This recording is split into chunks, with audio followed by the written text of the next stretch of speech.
Mukata had once been nothing more than a sad excuse of a salaryman who was dumped by the woman he loved and crushed under the weight of his own boring existence. His life was basically a trash fire. But apparently, God must have looked at this loser's pitiful state and thought, fine, let's throw this guy into another world and see what happens. And so our boy Mukata got isekai'd. Now normally, this is the part where the main character gets some broken world-ending cheat skill. But nope. While the priest praised other shiny new heroes who were getting cool things like the holy sword technique and the ability to cast every magic under the sun, our boy Mukata got an worthless online grocery shop skill. I got played. Basically Amazon Prime, but even sadder. The man didn't even get superpowers, just the ability to order snacks.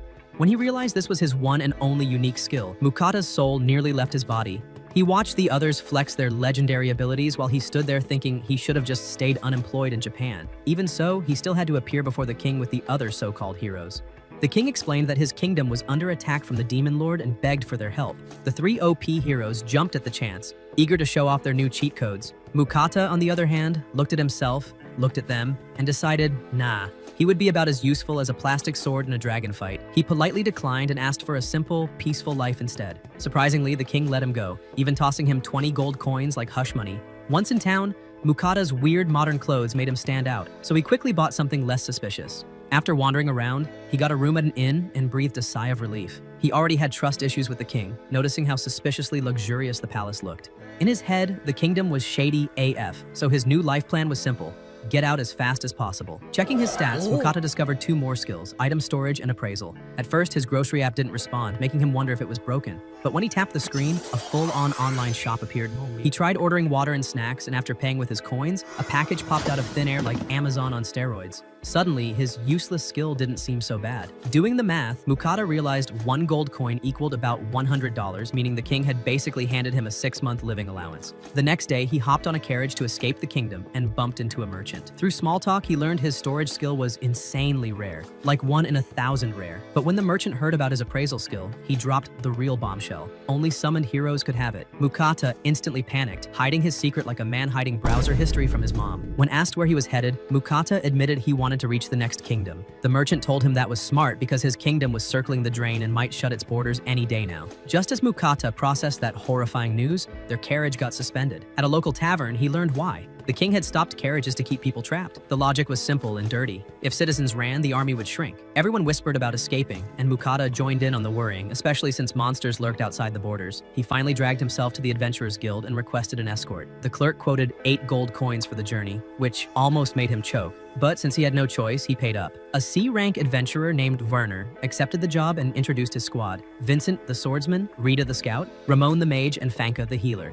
On their trip, Mukata offered to handle food. He casually pulled a stove from his storage, and the party almost fainted. Vincent gawked at the storage skill, Rita admired his stove, and Mukata flashed back to how he avoided paying 50 gold for a magic stove by just ordering a cheap one online. He cooked up instant soup and sandwiches, and the party reacted like they were dining in a 5-star restaurant. Ramon couldn't believe soup could taste that good, while the bread had them questioning their entire lives. Their little food party ended quickly when monsters attacked. Werner and Vincent sliced them apart like pros, while Mukata sat there frozen, realizing this was no game. It was real blood, real monsters, and he was way out of his league. After patching themselves up, Rita reported that a red boar was up ahead. Everyone started discussing how to deal with it, but the oversized bacon on legs decided not to wait. It charged straight at them. Mukata nearly fainted at the sight, wondering why the boar looked more like a tank with tusks. Werner barked at him to get out of the way while the party jumped into action. With clean teamwork, they dropped the beast, leaving Mukata stunned by how strong they were. As usual, the adventurers stripped the corpse for skin and horns, but the meat was far too much to carry. That's when Mukata casually flexed his storage skill, offering to stash the extra meat. With that solved, they stopped for dinner. The group eagerly gathered around Mukata like kids around an ice cream truck, but he panicked inside, embarrassed to cook in front of them. Not because he was shy, but because he didn't want anyone sniffing out his shady grocery cheat. Still, he whipped up a stew with bacon, cabbage, potatoes, and sausages. As they dug in, Mukata nervously watched, wondering if it tasted off. Instead, they practically inhaled the food, begging for seconds. He was shocked until Ramon explained that adventurers usually survive on jerky and bread that could break teeth. Rita even claimed she felt stronger just from eating it. Suspicious, Mukata secretly used his appraisal skill and nearly choked. The food actually gave stat buffs. Suddenly, his cooking wasn't just tasty, it was literally performance-enhancing drugs. Mukata realized if anyone found out, he'd be kidnapped and milked like a walking fast food farm, so he swore to keep it hidden. But little did he know, a certain beast was already spying on them from the bushes. Days later, they camped in the forest, and Mukata tried grilling some of that boar meat. He seasoned it with a special sauce from his online shop, and the smell alone had his party drooling. Unfortunately, it also attracted something way scarier than a hungry adventurer. As Mukata proudly served the meal, a massive Fenrir appeared right behind him. The entire party froze, pale as ghosts. The legendary wolf spoke. Yes, it talked, and demanded a serving. Mukata's survival instincts kicked in, and he quickly offered a plate. The beast swallowed it in one bite and immediately demanded more. Mukata cooked, the wolf ate, and the cycle repeated like a deadly all-you-can-eat buffet. Stop it. Get some help. Finally, the Fenrir was satisfied, but instead of leaving, it announced it would make Mukata its master. Mukata tried to refuse, but one death glare from the wolf made him agree instantly. His party hyped him up while he just wanted to cry. The contract was sealed, glowing magic and all, and Mukata suddenly found himself stuck with a gluttonous mythical beast that demanded 3 meals a day. When told to name it, Mukata threw out lame dog names that the wolf rejected. Eventually, he suggested Fel, and the Fenrir accepted. From that moment, wherever they went, people scattered like cockroaches. Werner explained that Fenrir were infamous for leveling entire nations, and Franca confirmed it wasn't a myth. Mukata's anxiety skyrocketed, while Fel casually promised to nuke anyone who bothered them, which only made the others sweat harder. Later, during lunch, Mukata realized the food supply was already empty thanks to Fel's bottomless stomach. When Fel demanded more meat, Mukata snapped, telling him to hunt his own damn dinner. To everyone's shock, Fel simply agreed and disappeared into the woods. Just like that, Mukata had accidentally become the boss of a monster feared by entire kingdoms, all because he could cook better than Gordon Ramsay. Emotional, damn it! Not long after being told to hunt his own food, Fel returned casually carrying a giant bird the size of a truck. Werner nearly dropped dead on the spot when he realized it was a rock bird, a B-rank monster that usually required a small army to kill, but to Fel, it was basically a chicken nugget with wings. The wolf tossed the corpse down like delivery takeout, telling the group they could keep the claws and beak as long as he got all the meat. Mukata reluctantly got to work, treating the monster like it was just chicken thighs. He marinated it with teriyaki sauce from his cheat shop and started grilling. Fel, being the greedy beast he was, waited impatiently for his massive portion while Mukata fed the adventurers first. For once, the wolf actually showed restraint, sitting still like an oversized mutt waiting for his treat. Damn! When he finally got his share, Fel devoured it so fast the others wondered if he even chewed. The party eventually reached the border of the kingdom of Vinan, where soldiers had their weapons drawn and siege weapons ready. Werner explained they were preparing in case Fel went on a rampage. He went ahead to talk, leaving Mukata sweating bullets. The commander clearly didn't like the idea of letting in a creature infamous for erasing countries. Mukata begged Fel not to start trouble, and the wolf casually reassured everyone that he'd only kill people if they attacked first, like that made it better. The soldiers nearly fainted when they realized the wolf could talk. Somehow, the commander gave the okay, but the whole army kept glaring like they were watching a ticking time bomb walk through the gate. When the adventurers showed their guild cards, Mukata realized he didn't have one and got slapped with another fee. At this point, his wallet was bleeding more than his dignity. Inside the city, Werner warned him that people would definitely come after him now that he was branded a legendary beast tamer. Mukata groaned, thinking he had escaped politics, only to end up neck deep in it again. Still, he told himself he'd just keep traveling, selling goods, and using his weird grocery app to survive. Werner suggested he join a guild. Mukata thought the Merchant Guild would suit him better, but Vincent pointed out the Adventurers Guild would be handy for selling Fel's monster parts. Franca then dropped the genius idea of joining both, which made Mukata realize he was stressing for nothing. But before he could decide, a servant immediately tried to drag him to meet the local count. Mukata wanted no part of it, but the man refused to take no for an answer until Fel stepped forward. One glare from the wolf, and the servant ran away screaming like a toddler. Werner worried about political backlash, but Fel just said he'd destroy anyone dumb enough to try something. Vincent joked that only a dragon could stand up to Fel, and Mukata nearly passed out learning dragons were real. Fel nonchalantly mentioned he fought one 400 years ago, which only added to Mukata's stress-induced ulcers. After signing off on Werner's job, the group split up and Mukata headed to the Merchant Guild. The streets parted like he was Moses. Nobody dared get near with Fel towering beside him. Inside, every merchant stared in fear, but Mukata calmly asked to join. The clerk explained the ranking system, gave him an iron rank, and handed over his guild card. That night, Mukata discovered inns didn't allow beasts inside, but Fel was too busy demanding dinner to care. Mukata grilled meat, craving rice, so he ordered a stove and rice cooker from his shop. Fel sat drooling while he experimented with different sauces. To the wolf, garlic flavor was god tier. Mukata treated himself to a beef bowl so good even he was amazed by his own cooking. The next morning, Mukata returned to the Merchant Guild to sell his goods. The clerk checked his items, nearly screamed, and sprinted off. Confused, Mukata was ushered into the guildmaster's office. The man examined his salt and pepper like they were holy relics, claiming the quality was worthy of kings. Mukata, of course, had just grabbed them off the virtual grocery shelf for pocket change, but he lied smoothly, saying he found them during his travels. Respecting his mystery, the guildmaster offered to buy the lot for 14 gold coins. Mukata's jaw hit the floor. Those items had cost him basically pennies. In that moment, he realized he had stumbled into the most profitable scam of his life. The guildmaster tried to play play hard to get, but the man's poker face was weaker than wet tissue. After pretending to hesitate, he cranked up the offer all the way to 17 gold coins. Mukata, seeing how easy this hustle was, snatched the deal without blinking. The guy had basically robbed the guild by just existing. You're a victim. For now, money wasn't going to be his problem. With heavy pockets and light confidence, he strutted over to the Adventurers Guild. The mood inside was different, less business meeting, more DMV nightmare. When he told the clerk he wanted to join, she didn't even bother looking at him. She slapped a form his way like she was swatting a fly. He filled it out, and she casually yeeted his card across the counter, announcing he was G rank, which is basically the kiddie pool of adventurers. Mukata asked for an explanation, and she sighed so hard it could have powered a windmill. She explained that ranks went from G to S. He could only take missions one tier higher than his own, and if he died out there, well, tough luck, no refunds. What? Mukata went to check the job board and, like the broke beginner he was, grabbed the easiest herb gathering quest. The next morning, he geared up, ready to touch grass for money, but Fel stared him down like an angry parent at the dinner table. Breakfast first, the big wolf demanded. Mukata fed him and they set out, but halfway there, Fel started whining about still being hungry. Mukata, now more chef than adventurer, told him to go hunt again. Fel agreed, but not before acting like Mukata would die instantly without him, placing a protective barrier around him like a babysitter locking the kid's playpen.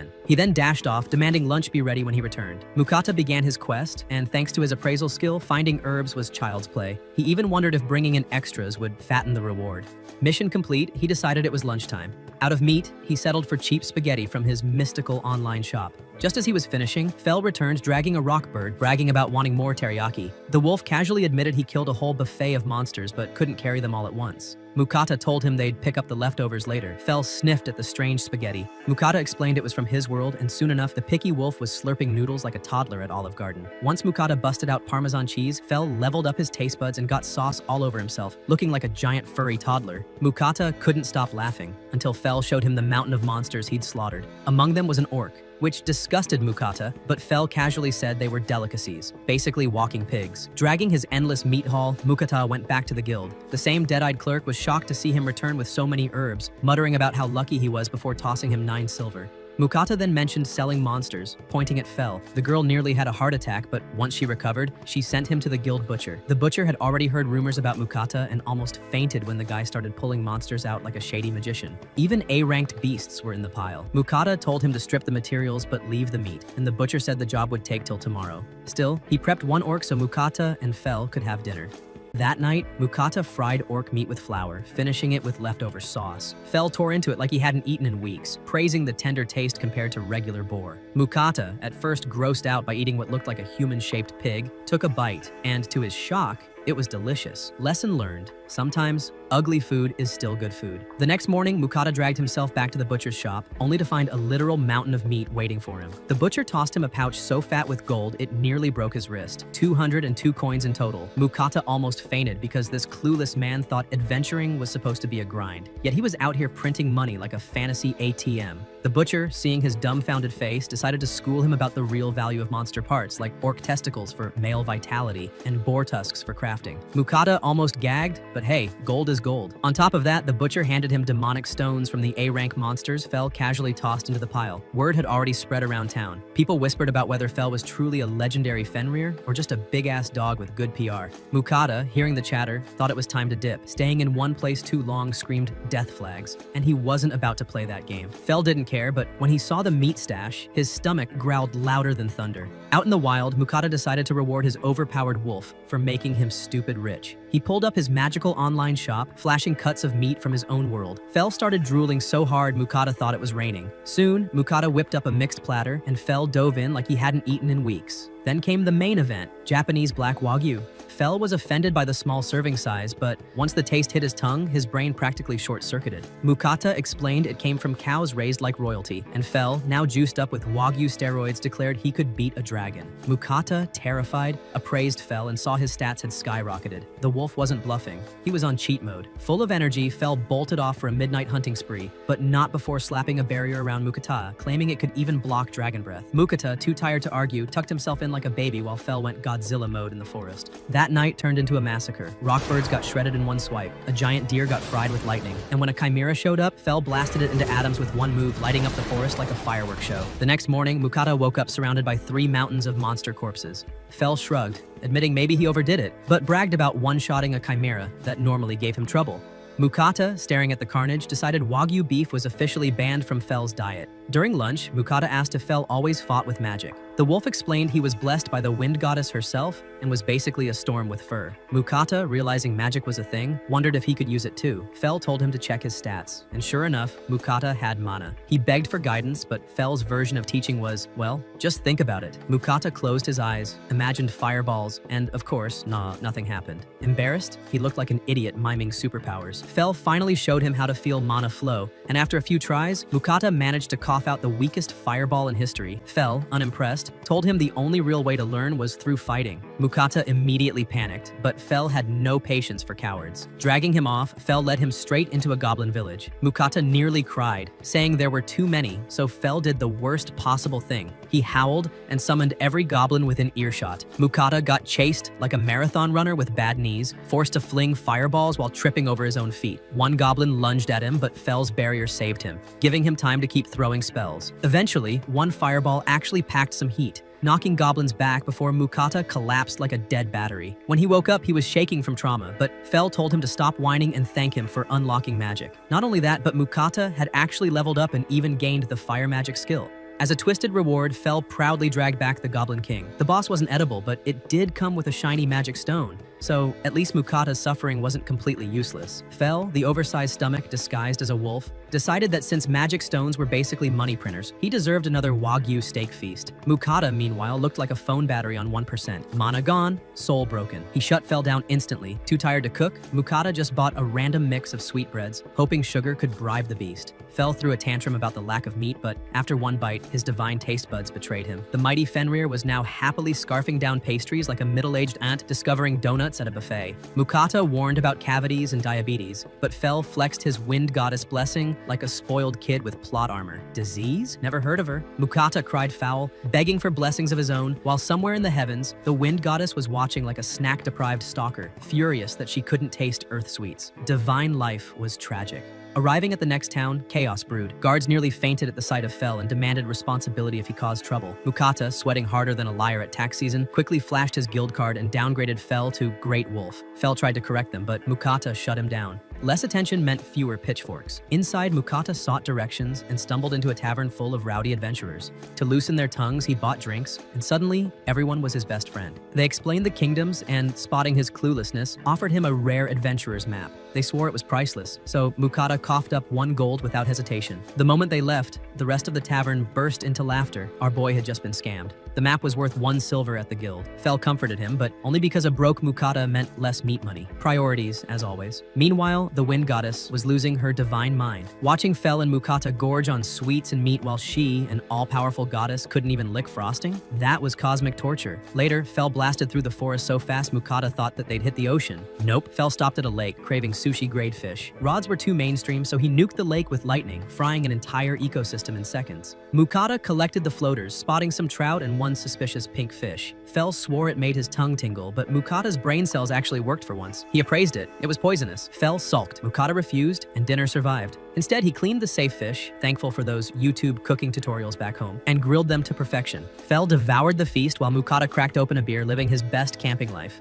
Peace shattered when a random blue slime bounced into their lives. Mukata panicked, but Fel assured him it was weak. 1 poke later, Mukata realized it was basically living jelly. The slime high-fived him, ate bottles, and even tried to swallow the frying pan. Mukata stopped it, but secretly loved the idea of a mobile trash can. After some pats, the slime bonded with him and magically became his familiar. No ritual, no contract, just vibes. Mukata named it Sui, proving once again that he had 0 creativity. Days passed, and Mukata attempted earth magic. His big accomplishment? Flicking pebbles. Fel roasted him, suggesting real combat, but Mukata's goblin trauma said no thanks. Meanwhile, Sui had already hit level 8 from eating random junk. Even the slime was outpacing him. Damn! Fel and Sui eventually ganged up, demanding food like union workers on strike. Mukata cooked an orc meat bowl, even making a kitty version for Sui. They all ate happily, until Fel demanded seconds and Sui bounced impatiently for more. Mukata, once again, realized he wasn't the hero of the story. He was the underpaid chef babysitting a wolf with no brain cells and a slime with a bottomless stomach. Stop it.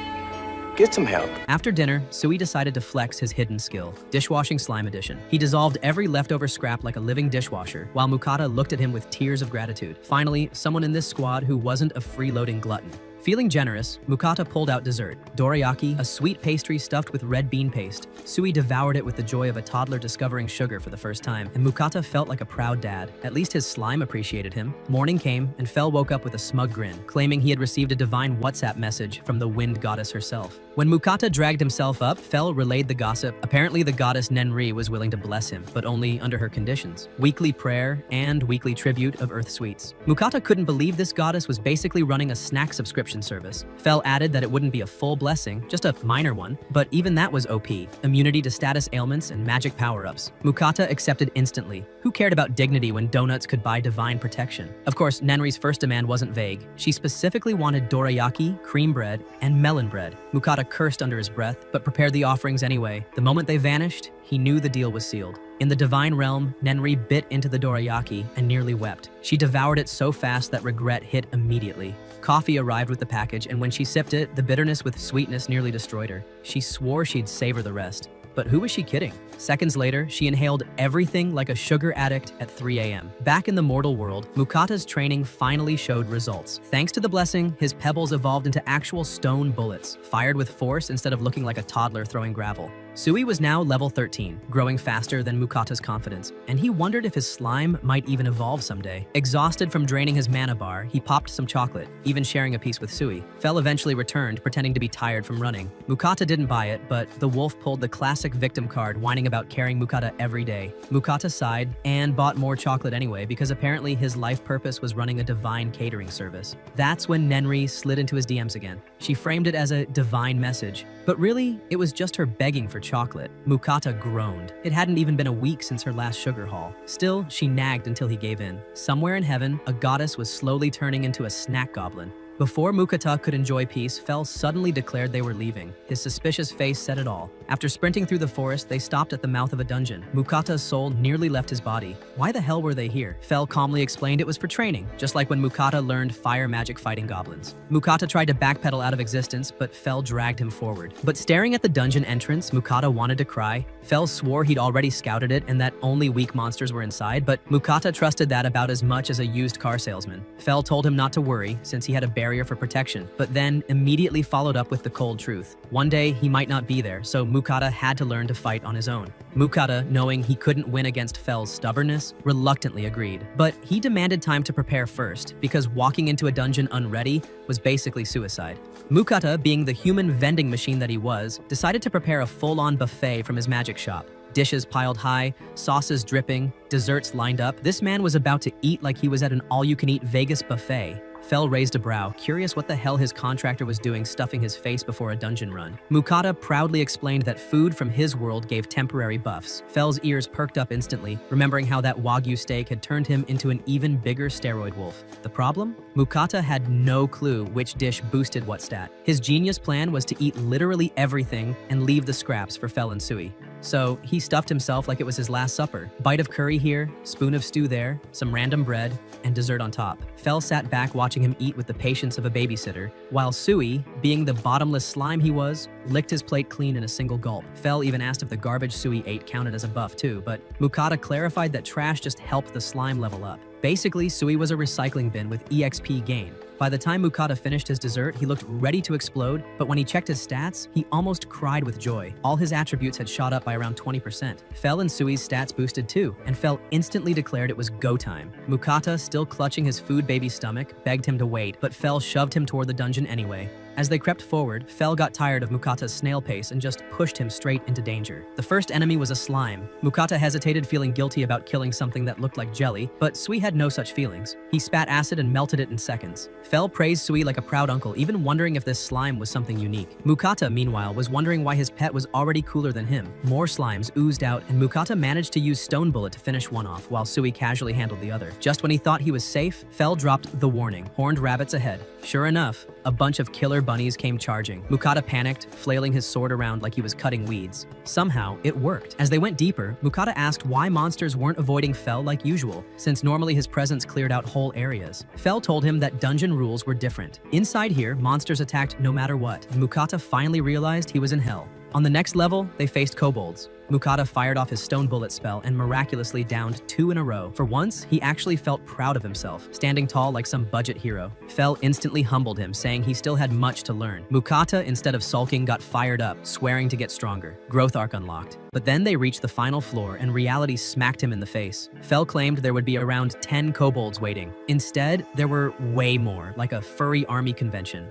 Mukata's soul left his body. He immediately tried to quit, but Fel grabbed him by the back like a misbehaving puppy. Fel told him he and Sui together could handle it. Mukata laughed nervously, not believing a word, but Sui was bouncing like he'd just chugged an energy drink. Before Mukata could protest, Fel literally kicked him forward as bait. Every kobold in the room turned their eyes on him. He screamed as they charged, but Fel's barrier held them back long enough for Sui to launch acid attacks while Mukata hurled stone bullets with shaking hands. The duo actually managed to wipe out most of the horde, but then the ground shook. The survivors were blown away, and out stepped the Kobold King. Twice the size, dripping with menace and radiating pure nightmare fuel. Mukata nearly soiled himself on the spot. The king's attack barely missed him, forcing him to run for his life while frantically shooting stone bullets. They bounced off the monster like pebbles against a tank. Even firing both hands rapid fire barely scratched it. Fel calmly told him the barrier might not hold forever, so he'd better not get hit. Basically, dodge or die. But as the Cobalt King readied its monstrous attack, Mukata, trembling but determined, managed to launch a stone blast straight at the beast's head. The spell hit with a satisfying crunch, leaving a dent in the king's shiny blue noggin. However, the beast, apparently allergic to death, got back up, shaking off the blow like it had a bad hangover. Mukata attempted another attack, but predictably ran out of mana mid-swing, looking like a kid waving a stick at a raging bull. The Cobalt King charged with jaws snapping, but Mukata's barrier popped up just in time, sending him into temporary relief. Fel, ever the annoying smartass, revealed that he had lied about the barrier's limits, claiming that such a weak attack would never have broken it anyway. Mukata could only groan at being played like a fool. While Mukata's ego and sanity melted, Sui finally stepped up, unleashing his acid attack. The Cobalt King dissolved into a gooey mess faster than a sugar cube in tea.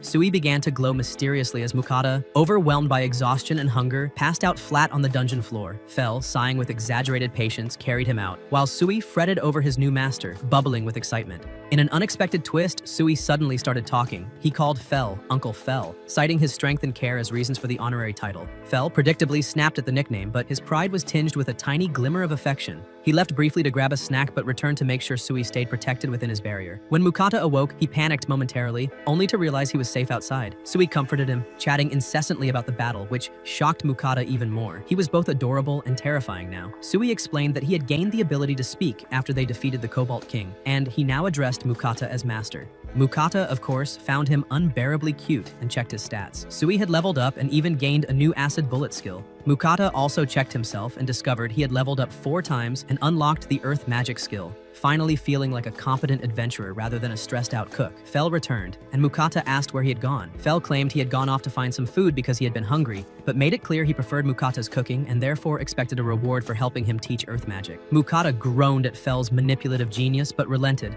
He whipped up a quick meal, combining eggs with leftover rockbird into a surprisingly delicious dish. Fel devoured it instantly, marveling at Mukata's creative use of eggs, while Sui echoed the praise, happily gobbling it down as well. After eating, Mukata asked if Fel had been chatting with Sui, and the slime confirmed that he had indeed had a long conversation with Uncle Fel while Mukata was asleep. Mukata couldn't stop laughing at Fel's predicament, but Fel's face twisted into a scowl as he reminded Sui not to call him uncle. Mukata, of course, kept roasting him, pointing out that compared to Sui, only 2 weeks old, Fel was basically grandpa material. Sui stubbornly insisted, and Fel's frustrated yelling led to tears from the tiny slime. Mukata mockingly called Fel mean, and finally, Fel begrudgingly allowed the title Uncle Fel to stick. As the trio continued their journey, Fel casually mentioned that their route would take them straight through Warthros and Griffin territory. Humans usually went out of their way to avoid such areas, but Fel shrugged off the danger entirely. Mukata nearly fainted at the thought of facing monsters head-on, pleading with Fel to turn around. Fel calmly told him that they were already in Orthros territory, so it was too late to back out, and that these creatures were no real threat to him anyway. Mukata, of course, panicked silently,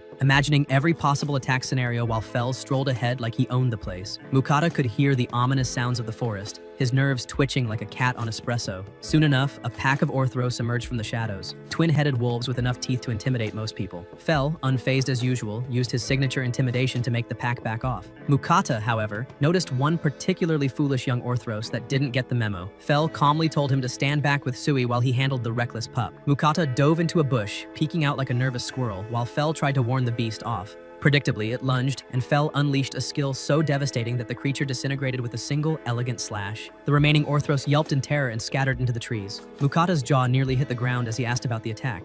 Fel, of course, went into smug mode, bragging that it was a skill he invented 600 years ago, wearing the smugness like a crown. Sui, ever the ambitious little slime, wondered if he could learn it too. Mukata, with a hint of teasing, told him it was unlikely since he lacked claws, but praised his acid bullet skill instead. Fel, predictably green with jealousy, muttered something about unfairness. As they set up camp, Mukata remained on edge, double-checking his barrier as if it were a lifeline to sanity. Fel, naturally, was more interested in what they'd eat for dinner, while Sui called out for food like a tiny, demanding overlord. Mukata rushed to him, promising a proper meal, and Fel couldn't help but notice how carefully Mukata treated the two of them, a stark contrast to his usual careless self. While cooking, Mukata asked Fel how long they would be stuck in the forest.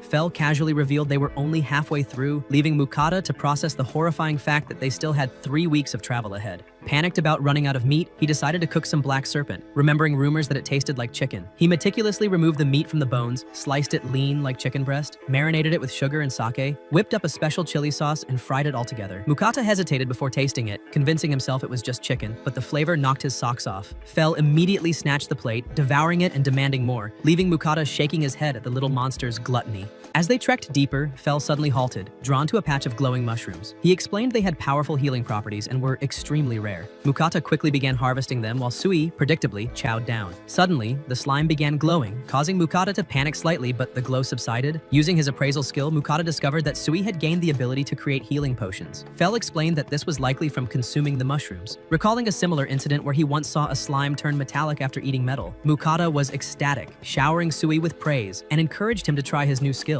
Sui successfully created a healing potion from his own body, and Mukata bottled it up, appraising it as high quality. To their delight, Sui could make 3 levels of potions, each capable of healing different amounts. Fel, ever unimpressed by ordinary things, admitted he had never seen a slime capable of producing potions before and concluded that Sui must be unique. The tiny slime, clearly basking in the praise, jumped onto Fel, who tried to act annoyed but secretly appreciated the attention. Their journey continued until they entered Griffin territory. Mukata froze at the sight of a massive griffin landing nearby, terror practically written across his face. Surprisingly, the griffin showed respect, speaking clearly and addressing Fel directly. It requested a favor, explaining that it wished to fight Fel in order to prove itself worthy of leading its group. Mukata, of course, nearly fainted at the notion of Fel casually battling such a majestic predator while he and Sui were mere bystanders. Fel, completely nonchalant as usual, merely nodded, clearly ready for whatever absurdly dangerous challenge had just presented itself. Mukata, still clinging to whatever scraps of courage he had left, wondered if surviving this forest trek would require not only skill, but a miracle or a serious luck stat boost. Fel agreed to the griffin's challenge, but made it clear he wouldn't go easy. Mukata, panicking internally, immediately ducked behind a tree and sent a mental plea to Fel not to accidentally murder him in the process. The fight began with Fel charging like a man possessed, landing a kick so fierce that feathers rained down a blinding storm of dust. The griffin responded with a powerful strike, but Fel casually summoned his wind magic, conjuring a tornado that shredded the poor bird from the inside out. Mukata, shaking and half cursing himself for trusting Fel, yelled that he'd done enough. Fel finally ended the whirlwind, leaving the griffin battered and bruised. Mukata, rushing over like a worried parent, called Sui to help, drenching the griffin in a healing potion until it was patched up. Though the griffin looked humiliated, Mukata pointed out that the beast had actually managed to scratch Fel, and even Fel had to grudgingly admit it. The victorious griffin let out a triumphant cry, summoning the rest of its flock. They accepted him as their leader, and as thanks, he plucked one of his feathers and gave it to Mukata, swearing that his descendants would remain safe. With the griffins gone, the group settled in for another night, and Fel demanded an absurd amount of meat after expending so much energy. Mukata reminded him that he had meat every day, but relented, deciding to cook the remaining supplies. He fried up orc meat, remembering the fearsome creatures they came from, but quickly convinced himself it was just pork. Fel and Sui attacked the meal like ravenous monsters, Mukata eyeing them with a mix of pride and disgust at their speed. Afterward, Fel asked if Mukata had been keeping up with his offerings to Nenri. Mukata realized he had forgotten, prompting Fel to scold him like a strict spiritual advisor. Nenri appeared, glaring down at him, demanding to know why he had been late. Mukata muttered excuses about being busy, but Nenri, with divine omniscience, pointed out that he had simply forgotten. She lectured him mercilessly until Mukata begged for forgiveness, offering a mountain of Western desserts. Nenri's mood shifted instantly from wrath to drooling ecstasy as she devoured cakes and pastries, instructing Mukata to send her the same bounty next time. Finally, the group exited the forest and approached the kingdom of Leonhardt. Mukata noted they needed needed to reach the guild, as they were running dangerously low on meat, which sent Fel into immediate panic mode. Searching for the road ahead, they spotted a caravan under attack by bandits. Mukata urged Fel to intervene, promising a special dinner if he saved them. Fel didn't need to hear twice. He dashed off like a whirlwind.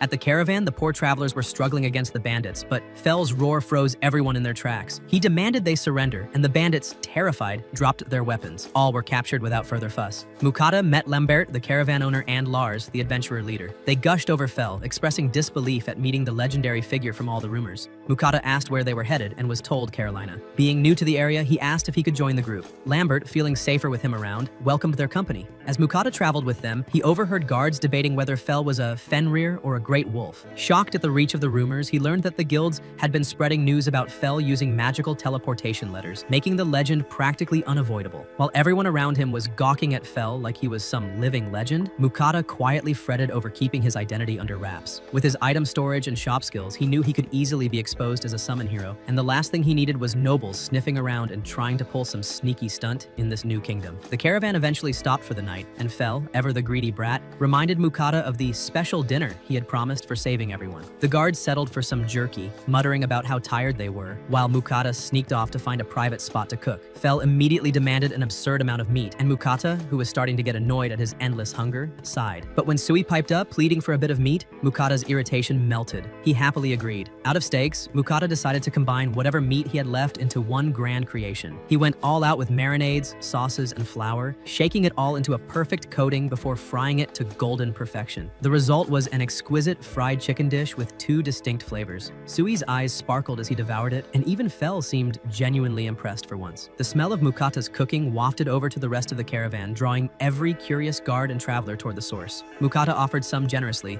and the men immediately proclaimed it the best food they had ever tasted. By the time Mukata finished cooking and serving, he was utterly exhausted, barely able to stand, and he hadn't eaten a single bite himself. The guards, full and grateful, insisted he rest while they kept watch, and Mukata warned the bandits lurking nearby that any funny business would get them torn apart by Fel, leaving the would-be troublemakers shaking in fear.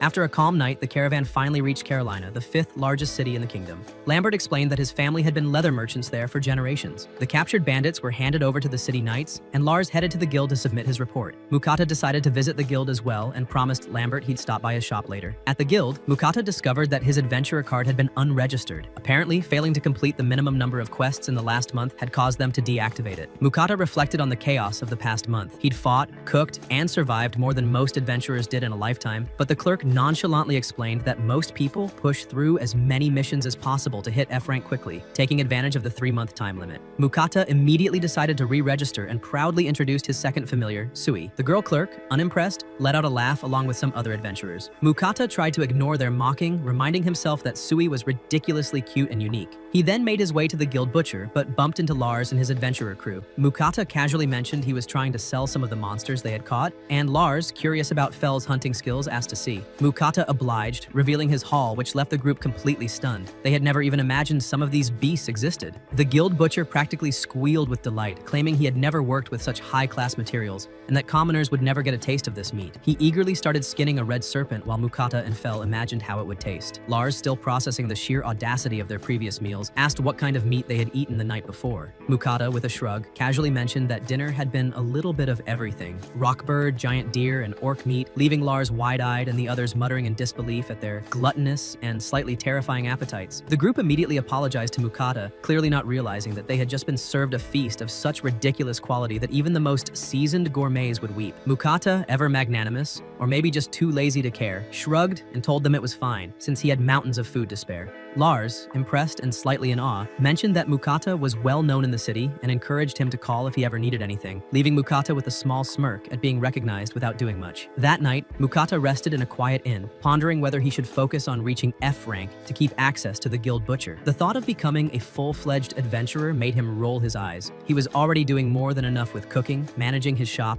and keeping Fel alive. Suddenly, Nenri's voice cut through his thoughts, reminding him that he had more important duties to attend to. Mukata, curious, checked checked his shop for sweets, selecting jellies and pudding to offer. He thanked Nenri for her blessings, and as she tried the wobbling pudding, she was delighted by its texture and sweetness. The pleasure must have caught the attention of other goddesses, because a subtle ripple of divine envy seemed to brush across the heavens, leaving Mukata secretly thrilled by the chaos his desserts were causing. The next day, Mukata examined the guild job board. Each task offered points depending on its difficulty. Herb gathering gave 1 point, goblin hunting 3. To reach F rank, he needed a total of 100 points. Fel immediately suggested taking the goblin quest to level up faster, but Mukata refused, still traumatized from his last encounter with those foul creatures. Fel, clearly motivated by the thought of seafood waiting at the ocean, tried to argue, appealing to Sui, who was instantly excited at the idea of fighting. Mukata reluctantly reminded himself that Sui now had the ability to make his own medicine, so fighting wouldn't be reckless. With a sigh and an internal groan, Mukata agreed to the goblin hunt. They entered the forest with the goal of hunting 3 goblins. The first goblins they encountered were easily dispatched by Sui's acid bullets, leaving Mukata to gruesomely collect the right ears as proof. Mukata struggled with this, muttering that cooking monsters didn't mean he had signed up to be a part-time executioner, while Fel found his squeamishness amusing.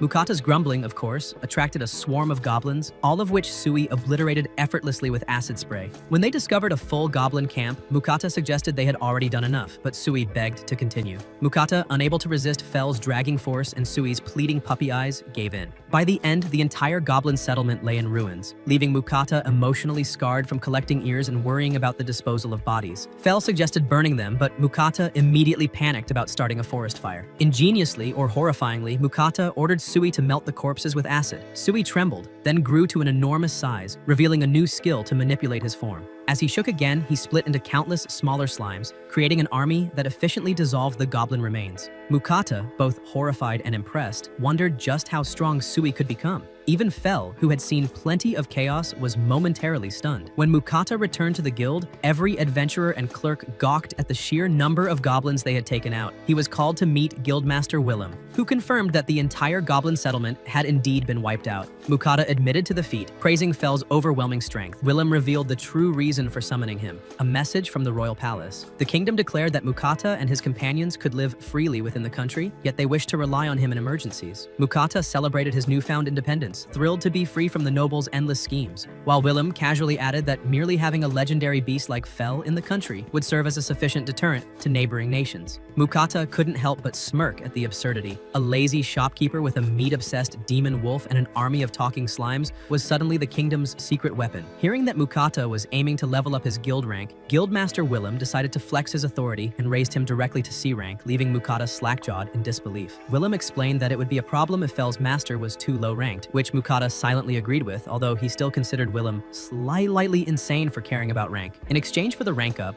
Willem mentioned he had some requests, but Mukata tried to decline, not wanting to get stuck doing mundane guild work. Willem, however, revealed he actually wanted Fel's help to tackle A and S-ranked missions, and Mukata's jaw practically hit the floor. Fel, of course, was unbothered, confident that he could handle anything, which made Willem beam with relief, since no ordinary adventurer could even dream of attempting those missions. Willem assured Mukata that the other adventurers would be warned not to interfere, and Mukata seized the moment to make a special request. He revealed the high-ranked monsters he had been secretly keeping. Willem and the guild butcher were stunned. The butcher had never even seen a chimera before. Mukata explained that he had kept them hidden to avoid causing a scene, but intended to sell them to the guild. Willem reluctantly admitted they didn't have the funds to buy a chimera, while the butcher practically drooled at the chance to work with a blue ogre, pointing out its unique S-rank traits. He then pointed out the Orc King, capable of controlling all other orcs, leaving Mukata dumbfounded at just how many S-ranked monsters Fel had hunted. Sui, true to his ambitious slime nature, popped out and declared that he wanted to be strong like Fel, which sent Mukata into a mild panic. Willem told him to return the next day when his new guild card would be ready.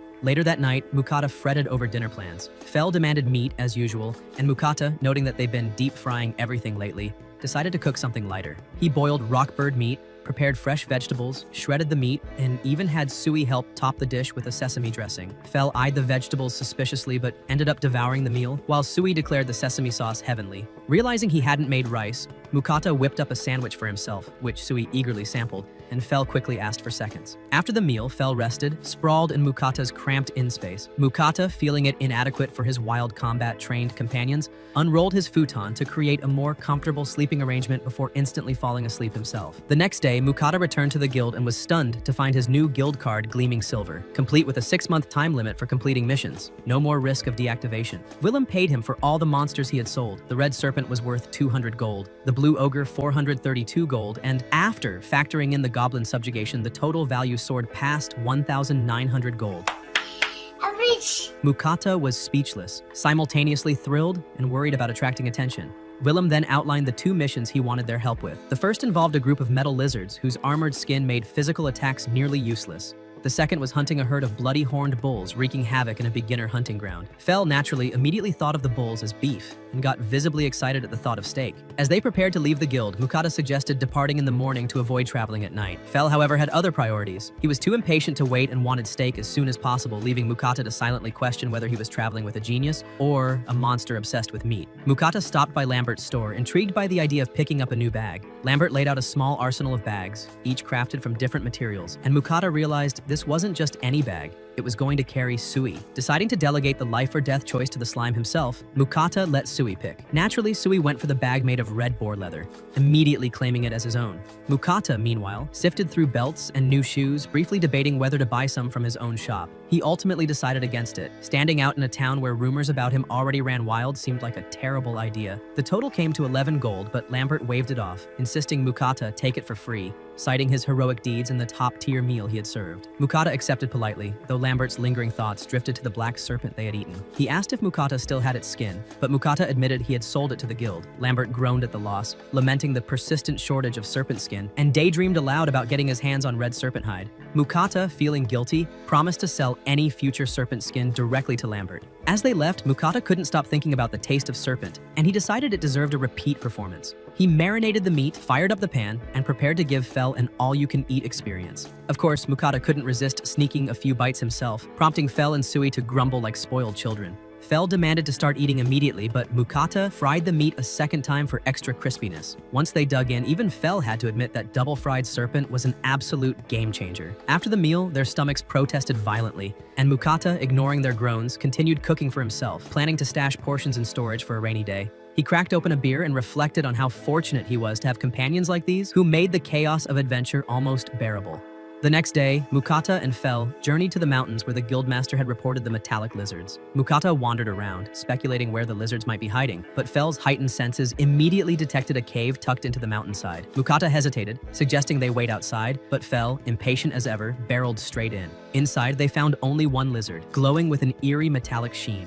Mukata realized it was a Mithril lizard, and Fel theorized it had evolved after feasting on tons of Mithril. Mukata muttered concerns about magic attacks being ineffective, but Fel casually countered with lightning magic that bypassed the lizard's natural diffusion. The lizard was obliterated instantly, leaving Mukata to bow respectfully and begin storing the loot. He even found a piece of Mithril ore and started fantasizing about crafting armor or weapons from it, with Sui eagerly helping him collect the ore. He considered the possibilities. Armor that could diffuse magic, or using the lizard's skin for gear. Fel, of course, wasn't impressed by any of Mukata's careful planning. With a flick of his hand, he crushed the Mithril ore, announcing he didn't need armor since his barrier was way superior. Fel's restless energy meant he wanted action, and he suggested they move on to the guildmaster's second mission. Mukata, still meticulously calculating and slightly horrified at Fel's recklessness, tried to protest. But Fel, driven by the eternal promise of stakes and adventure, simply dragged Mukata off, leaving him no choice but to follow. Mukata and his companions finally arrived at the sprawling field where the infamous bloody horned bulls roamed. Mukata's face paled as he sized up the beasts, noting that they were as massive as rhinos and had the kind of temper that could crush a grown man with one toss. Deciding that his life was far too valuable to risk, he hung back cautiously, peering from a safe distance while Fel sauntered forward, radiating that irritating confidence that made Mukata want to strangle him on the spot. Sui, never one to sit still when someone else was showing off, immediately grew jealous.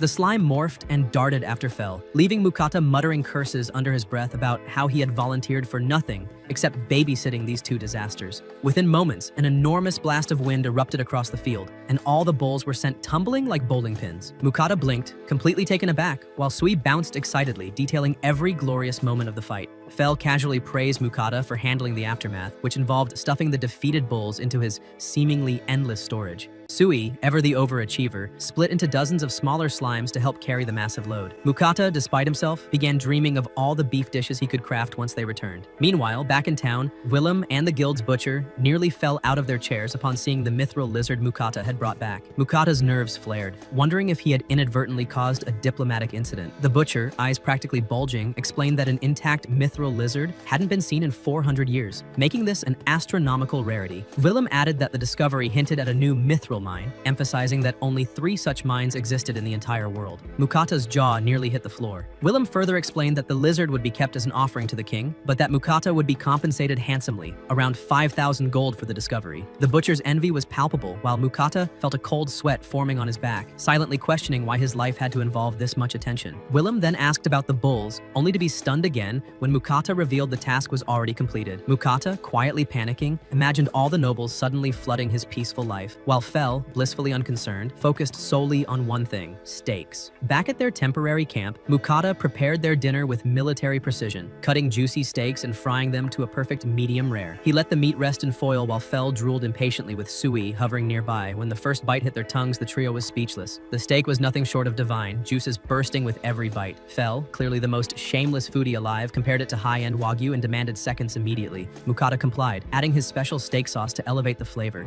leaving Fel in a state of ecstatic meat-induced delirium. After the feast, the trio collapsed in a food coma, Fel lamenting that raw meat would never feel satisfying again. Amid the post-meal bliss, Mukata remembered, far too late, that he had forgotten his offerings to Nenri. He scrambled to prepare them, hearing her voice list off every indulgent treat she expected. As he complied, Mukata suddenly noticed the voices of other goddesses chiming in. They grumbled about Nenri hoarding all the sweets, though Nenri defended herself by citing her blessing. The other goddesses, eager for their share, offered their own blessings, claiming that a more compatible blessing could yield far greater benefits. Mukata, sighing in exhaustion, realized that he was now tangled in a divine squabble over sweets and magical favor, all while trying to keep his companions alive and his stomach happy. Mukata quickly realized that his current blessings didn't exactly suit his natural affinities. Since he had a clear knack for fire and earth, it made more sense for him to receive blessings from the earth goddess Kisha or the fire goddess Agni. Of course, the situation immediately devolved into chaos because the ever-dramatic Ninri decided to intervene, scolding the others for angering the god of creation with their reckless generosity. Still, the fire and earth goddesses insisted it would be fine if they only granted minor blessings, which Mukata knew was code for "we're still going to mess with your life." Mukata cautiously tried to argue that no one had ever held multiple blessings at once, hoping to wriggle out of this divine mess, but it didn't matter. The goddesses ignored him and lavished him with blessings anyway. Meanwhile, Ruka, the water goddess, immediately began sobbing over her uselessness. Mukata didn't have any water affinity, so her blessing would do nothing,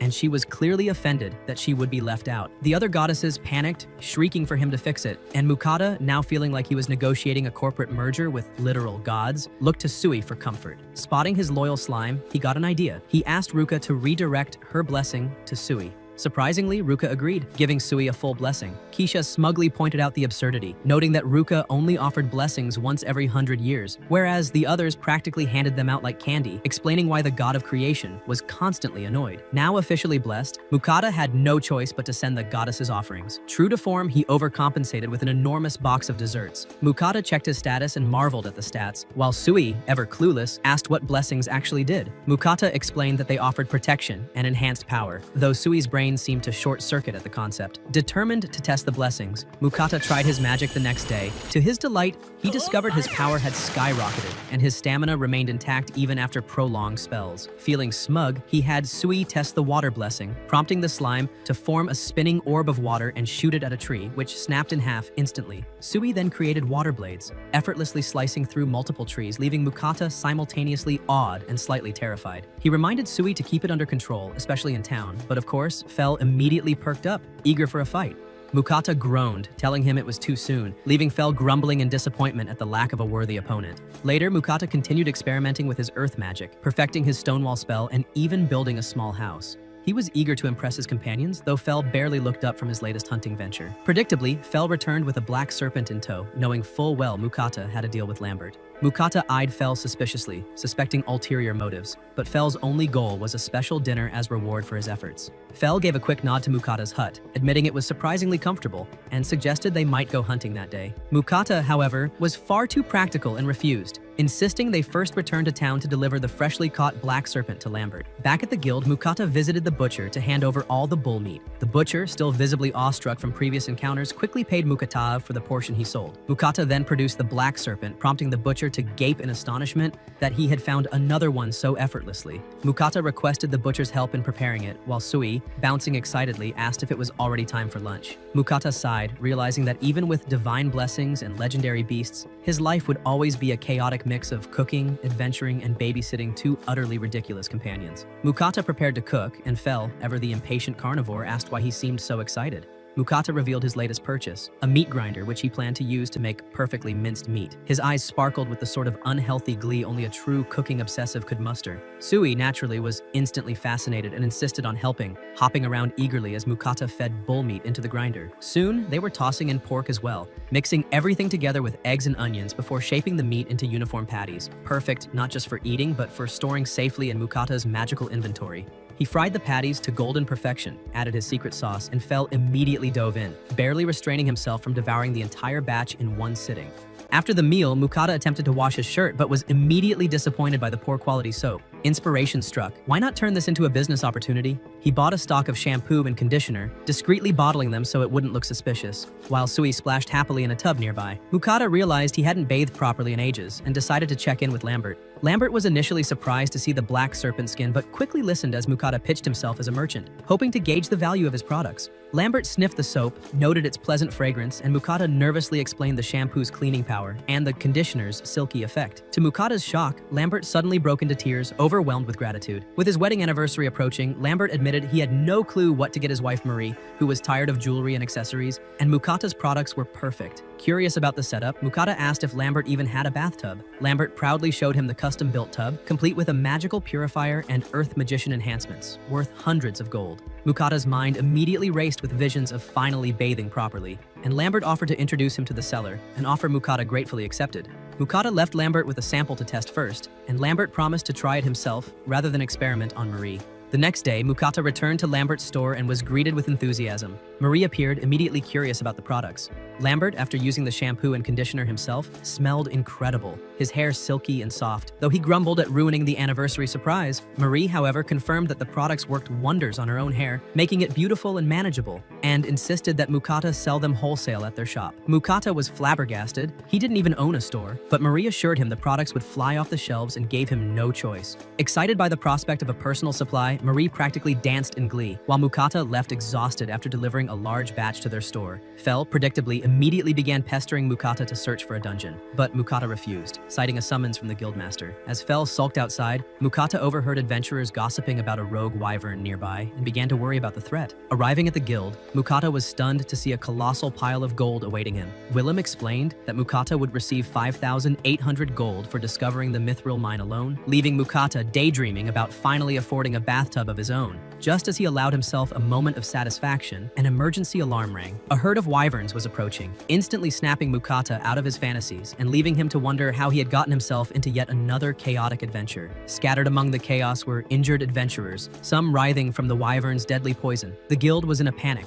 running low on potions and antidotes, but Mukata calmly pulled out his high-grade healing potions. When Willem applied one, the man's injuries and poison were instantly neutralized, leaving everyone slack-jawed at how completely the potion restored him. It was as if Mukata had brought some sort of miracle in a bottle. Willem immediately ordered all S-rank adventurers and above to engage the wyverns. Mukata realized that meant him, and he started mentally preparing for a fight, but Fel had other plans. He boldly declared that they would handle the wyverns themselves, because apparently risking everyone else's lives was less fun than hoarding all the wyvern meat for themselves. Mukata hesitated, but Fel was bored and hungry, practically drooling at the thought of wyvern steaks. Willem offered to assist, but Fel waved him off, insisting the man would just slow them down. In the field, the wyverns loomed in the distance, wings casting shadows like dark storm clouds. Mukata took one look and mentally prepared for the worst, while Fel, ever reckless, saw it as the perfect opportunity to train Sui against flying enemies. The two charged forward with a mix of agility and chaos, dodging gusts of wind and razor-sharp claws. Fel instructed Sui to aim for the heads, though hitting wings was easier and often just as effective. Sui's first shot missed the target but managed to topple a wyvern anyway, giving Fel the chance to finish it off in a spectacular, flashy strike. Mukata watched from the sidelines, half amused, half panicked, and half wondering if Sui was slowly turning into a mini Fel. Suddenly, one Wyvern broke formation and lunged straight for Mukata. He froze, but Fel's magical barrier protected him, creating a shimmering wall of safety. Sui, growing bolder, bounced the creature away with a well-timed acid blast while Fel delivered the finishing blow. Mukata could hardly believe what he was seeing, a mix of awe and terror swirling in his chest. Within moments, all the Wyverns were either defeated or fleeing, leaving the field eerily quiet. Fel, ever the hungry beast, immediately reminded Mukata that a successful hunt meant only one thing: food. Mukata, already a step ahead, pulled out the meat patties he had prepared earlier. Fel's excitement faltered for a moment, thinking it was the same meal as before. Mukata, however, had an idea. He coated the patties with egg and breadcrumbs before frying them again, creating a crispy, golden crust. When Fel took his first bite, his eyes practically bugged out. The crunch transformed the dish entirely, and he devoured them like a man possessed. Mukata couldn't help but smirk at Fel's over-the-top reaction, knowing that such a simple tweak made the difference between ordinary and legendary. Meanwhile, back at the guild, Willem and the adventurers were growing anxious. Rumors of the Wyverns spread fast, and many worried whether Mukata could handle the threat alone. Their concerns only grew as minutes stretched into hours. Finally, Mukata returned, brushing off the worry as if it were nothing, and reported that they had wiped out the entire herd. The guild erupted in celebration, and Mukata found their reaction somewhat ridiculous, considering the battle had been easy, thanks largely to Fel and Sui doing all the work, and stopping for lunch in the middle of it. Willem explained the reason for their awe. Had the adventurers themselves fought, at least half would have perished. Mukata, embarrassed, avoided mentioning that they had paused for a meal, but Fel gleefully pointed it out, leaving Mukata red-faced. Mukata reported that they had defeated 13 Wyverns in total, and Willem immediately expressed interest in purchasing their parts.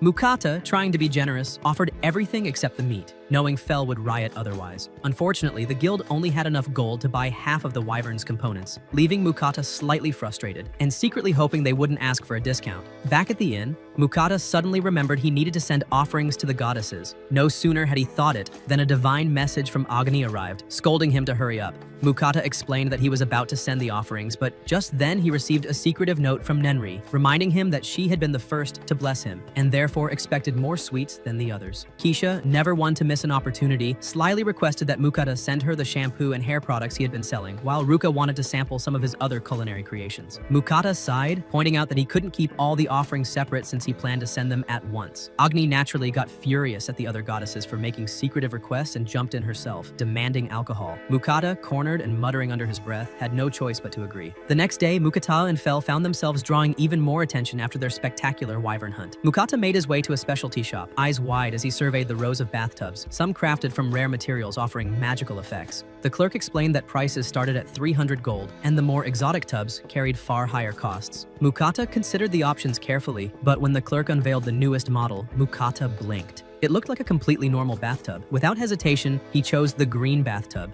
shocking the clerk, who had expected hesitation given the price. Mukata casually revealed he could pay up front, and when asked where it should be delivered, he simply said to put it into his storage, leaving the clerk speechless. Overjoyed, Mukata told Fel they should leave the city, noting that everyone's eyes had been glued to them ever since the Wyvern battle. Once in a secluded spot, Fel immediately wandered off hunting, while Mukata marked out an area for himself. Using his stonewall skill, he erected a private space and took out the bathtub. He instructed Sui to fill it with water and then heated it with a fireball, finally taking a long, luxurious bath after scrubbing himself furiously. For the first time in ages, Mukata relaxed completely, Sui keeping watch as usual. Afterwards, Mukata turned his attention to cooking some of the wyvern meat. Inspired by Fel's earlier praise, he thinly sliced the meat, creating a rich sauce, and prepared a special wyvern beef bowl. With time on his hands, he decided to make a stew as well. He bought ingredients, chopped vegetables meticulously, seared the meat until brown, added the vegetables, poured in water and red wine, and seasoned it with a savory sauce before letting it simmer. Sui commented that Fel had returned, but Mukata's focus remained on the stew until a colossal dinosaur suddenly emerged from the trees. Mukata froze, shocked at the sheer size of the creature. Fel nonchalantly explained that finding the wyverns underwhelming, he had gone hunting again and encountered an earth dragon. Mukata's jaw dropped. He couldn't believe a dragon was standing before him, and he had no clue how to handle it. Fel, ever the foodie and thrill seeker, declared that it would be delicious. Mukata tried to reason that the dragon, like the other exceptionally rare monsters he had hunted, would be impossible to sell, and this was going to be a huge problem. Fel, completely ignoring practicalities, suggested asking the guild to help resell it, and Mukata considered that it might actually be possible, even as his mind raced with the sheer logistics and danger of the situation. After preparing the wyvern stew, Mukata noticed Fel's eyes lighting up with excitement at the sight of the food, but Mukata quickly stopped him, pointing out that Fel was filthy from his earlier fight. Fel looked slightly offended, having been told off by his own human companion. Mukata insisted he needed to bathe before dinner, leaving Fel shocked and muttering something about being a legendary Fenrir, not a common and pup, Mukata rummaged through his shop and found some dog grooming tools, prompting Fel to grumble that he wasn't a dog. Undeterred, Mukata helped untangle Fel's fur with a brush, then began splashing him with water. Fel flinched at the first splash, and Mukata wondered why, but Fel immediately denied it, trying to act tough. Mukata continued to soak him, and Fel, finding it ticklish, suggested Sui could just use his water magic. Mukata reminded him that Sui's water wouldn't be hot. Thinking quickly, Mukata transformed Sui into a hot water shower, drenching Fel completely. He shampooed Fel thoroughly, who gradually began to enjoy the pampering, though he tensed up when Mukata mentioned washing his face. Reluctantly, Fel agreed, unwilling to appear weak even as a legendary Fenrir. After finishing, Mukata tried to dry him off, but Fel mischievously shook off all the water. Using fire magic and Fel's wind, they created a warm breeze to help him dry, and Mukata couldn't resist commenting on how handsome Fel looked. Fel, ignoring the praise, demanded it was time to eat. Dinner began with the special beef bowls, and Fel declared them outstanding, while Mukata was surprised that the wyvern meat tasted remarkably similar to Wagyu. As they ate, Mukata lectured Fel about taking regular baths, which Fel grumbled about but grudgingly agreed after Mukata used Sui to compliment him on his improved appearance. Meanwhile, back at the guild, Willem revealed that reselling a dragon was nearly impossible, and the butcher agreed, explaining that every part of the dragon was far too valuable to work with. Fel complained that all he wanted was the meat, but Mukata reminded him it wasn't that simple. Willem suggested that a certain dragon expert might make it possible, and both Mukata and Fel became excited at the prospect. Willem pointed them toward another city near the sea, which immediately thrilled Fel, who imagined indulging in krakens and other sea monsters. The guild members laughed at Fel's ridiculous ideas, but deep down they knew that was exactly what he would try to do. Before leaving, Mukata bid farewell to the people he had met along the way, reflecting on the strange, dangerous, and surprisingly delicious adventures they had shared. Fel, ever impatient, was already eager for the next hunt, dragging Mukata along. And that, for now, marked the end of this chapter of their journey. The video concluded with a reminder to the viewers to like and subscribe, leaving the audience eager for the next installment of Mukata and Fel's wild. But don't worry, when the second season will come, I will upload it right away. So, subscribe to our channel to not miss the next journey.